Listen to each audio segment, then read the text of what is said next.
let it bang, bang.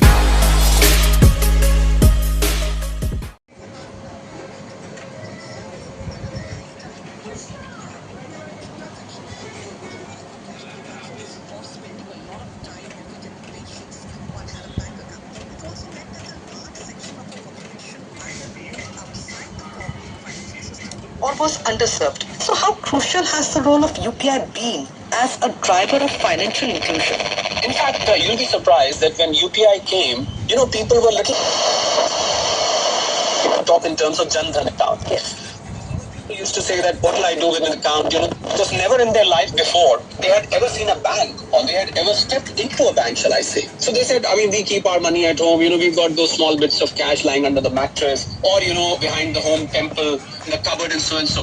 And, it was UPI which probably triggered financial inclusion here. So I think the whole catch of UPI, as far as I'm concerned, and you spoke of the pre-UPI era, there were checks, there were demand drafts, there were pay off. And wallets existed, which were gradually getting into this.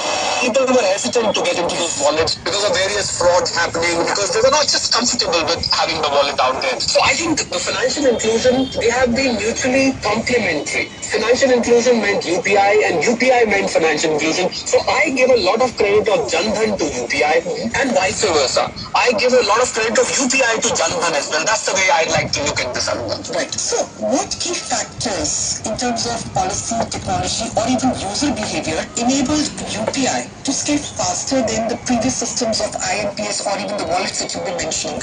Well, it was absolutely magical because the moment people started using smartphones, the elders in the house, they were always hesitant that this was meant for, the young population, the tech-savvy population, the younger lot. And I remember, grandchildren teaching their parents and grandparents, I can make the payment, you will go and make the payment, I can make it while sitting out here. So it was, I think, a generational change. And once that grandpa or grandma, once they got used to it, they never had to go back to their grandchildren or children to make them learn. So this lowered the transaction cost. I think the big change which came was lowering the transaction cost. It reduced cash handling cost. Look at the 300